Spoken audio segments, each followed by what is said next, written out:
Students, तो आज हम लोग देखेंगे कि हम लोग जो ग्रेन्स को काटे हैं, हार्वेस्ट किए हैं, मतलब जब वो पूरा मैच्योर हो गया और उसका काटने का वक्त हो गया, उसको काटने के बाद हम लोगों को इसको स्टोर करना पड़ता है।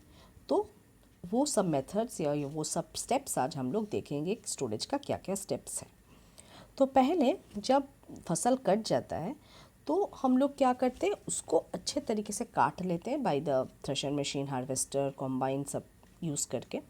उसके बाद उसको काटने के बाद हम लोग क्या करते हैं, उसको बचाने की कोशिश करते हैं फ्रॉम वेरियस एडवर्सिटीज़। क्यों? क्योंकि जो फसल काट रहा है वो हम लोगों को पूरा साल के लिए चाहिए होता है।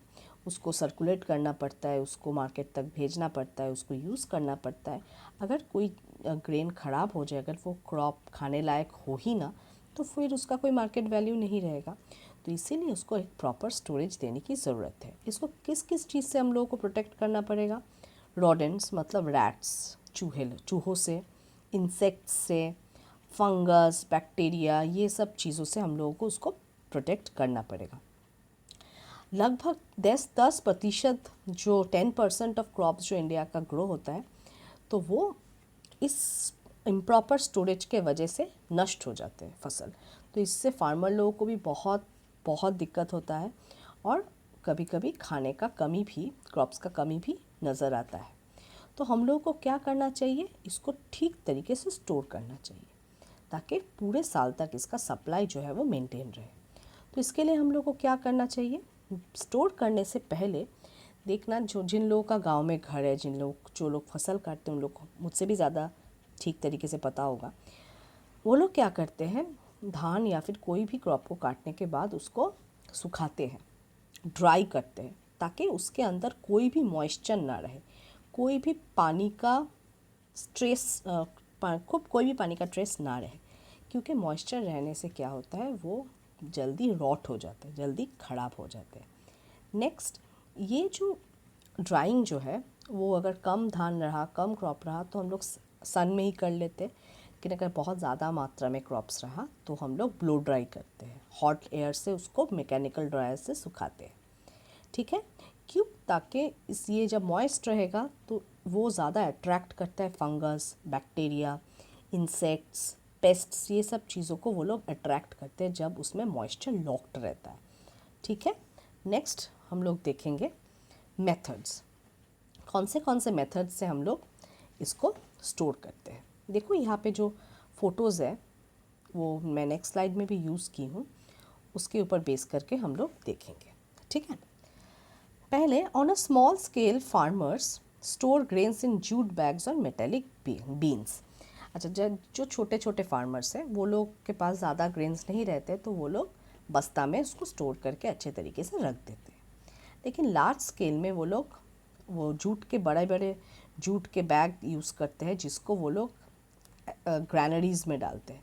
ग्रैनरीज क्या है? ये ग्रैनरीज जो है वो मतलब एक बड़ा रूम है गोडाउन की तरह, उसके अंदर पूरा एकदम रैक बना हुआ है। तुम लोगों के पेज नंबर 15 में वो फ़ोटो दिया है, उसमें वो पूरा एकदम स्टैकअप करके रखते हैं और रेगुलर क्लीनिंग करते हैं, रेगुलर पेस्टिसाइड्स देते हैं, ताकि वहाँ पे कोई भी इंसेक्ट्स या पेस्ट्स का मौजूदगी ना हो। और नेक्स्ट, सिलोस क्या है? यहाँ पे जो घर बना हुआ है स्टील का, उसको हम लोग बोलते हैं सिलोस। इसके अंदर भी ग्रेन्स को स्टोर किया जाता है। ठीक है? ग्रैनरीज किसको बोलता है? The gunny bags are filled with grains and are stacked in large godown. Here regular usage of disinfectant, fungicides and proper inspection are ensured.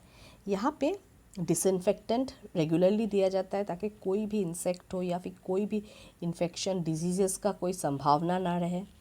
Fungicides दिया जाता है ताकि फंगस का अटैक ना हो, और रोज़ प्रॉपर इंस्पेक्शन किया जाता है कि कहीं पे कोई रॉटन, पचन, ये सब ना हो। ठीक है? सिलोस क्या है? Large structure, usually cylindrical, used for storing grains और winter food for farm animals. ये जो फिगर तुम देख रहे हो स्टील कलर का, इसको बोला जाता है सिलोस। यहाँ पे ग्रेन्स को स्टॉक किया जाता है जनरली फार्म एनिमल्स के लिए। They store different stocks of food items at different levels. यहाँ पे फ्लोर बना हुआ है, एक एक फ्लोर पे एक एक टाइप ऑफ फूड आइटम्स को ये लोग स्टोर करते हैं। तो जो चीज़ की ज़रूरत है वो उस फ्लोर में जाते हैं, वहाँ से वो ग्रेन को निकालते हैं और उसको जो उसके साथ करना है वो प्रोसीड्योर फॉलो करते हैं। ठीक है, तो हर एक लेयर्स में, हर एक स्टेप्स में, हर एक फ्लोर में अलग अलग ग्रेन स्टोर रहते हैं, ताकि एक ही जगह पे बहुत सारे टाइप्स ऑफ ग्रेन्स को हम लोग स्टोर कर पाए। नेक्स्ट देखेंगे कि क्रॉप यील्ड्स को हम लोग कैसे बढ़ा सकते हैं। मतलब जितना कि पॉपुलेशन इंक्रीज हो रहा है उतना डिमांड ऑफ क्रॉप्स भी बढ़ रहा है। तो इस क्रॉप्स के डिमांड को फुलफ़िल करने के लिए बहुत सारे प्रोसेसेस का फॉलो हम लोग को करना पड़ेगा। जैसे ये क्रॉप्स के यील्ड को हम लोग कैसे बढ़ा सकते हैं। Better irrigation. बेटर इरिगेशन इसीलिए क्योंकि पानी जो है हमेशा हम लोग रेनफॉल के ऊपर डिपेंड नहीं करते हैं और फसल जो है पानी की कमी के वजह से मर जा सकते हैं। इसीलिए हम लोग क्या करते हैं कि इरिगेशन पे बहुत ज़्यादा ध्यान देते हैं। Replenishment of nutrients in the soil. Soil को कभी भी न्यूट्रिएंट्स से जुदा नहीं कर सकते।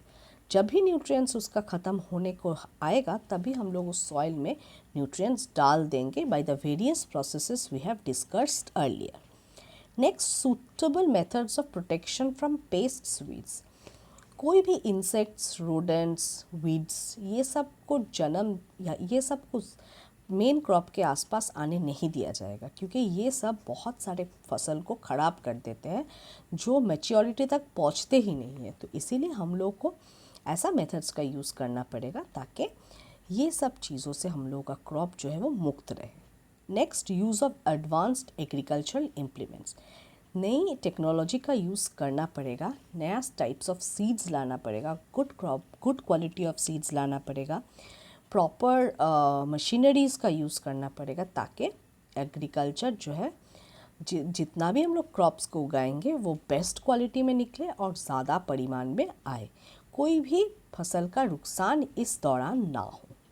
Next, use of better crop varieties.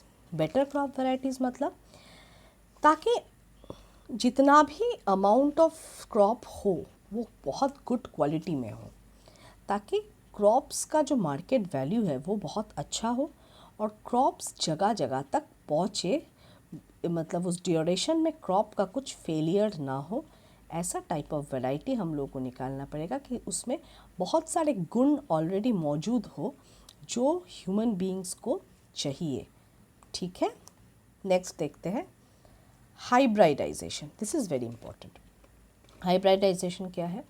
It is a technique used for developing new varieties of crops by cross breeding two different varieties. इसका मतलब है एक ऐसा नया वैरायटी ऑफ क्रॉप हम लोग बनाएंगे, दो ऐसे वैराइटीज़ ऑफ क्रॉप्स के बीच मिलन करवा के, मतलब ब्रीडिंग करवा के, ताकि दोनों क्रॉप्स का कुछ यूनिक फीचर वो नया क्रॉप में जन्म ले।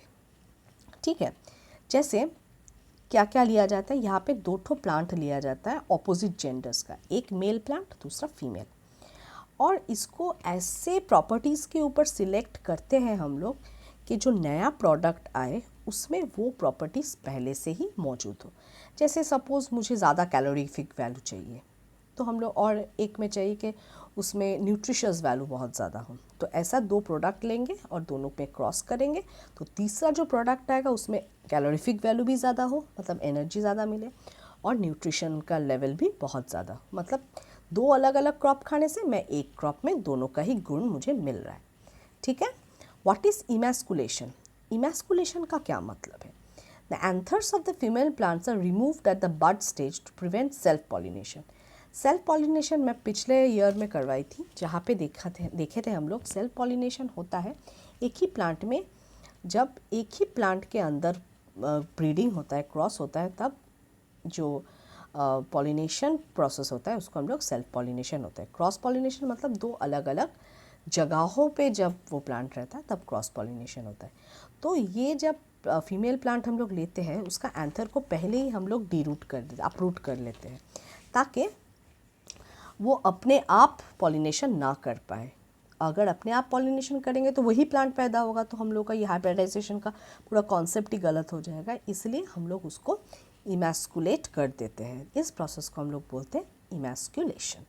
तो तो ये हाइब्रिडाइजेशन एक नया टेक्निक है जहाँ पे हम लोग एक नए तरीके के प्लांट या फिर एक नए तरीके की क्रॉप या फिर एक नए तरीके की प्रजाति का जन्म देते हैं, जहाँ पे हम लोग को सब डिज़ायर्ड प्रॉपर्टीज़ मिले जो हम लोग चाहते हैं।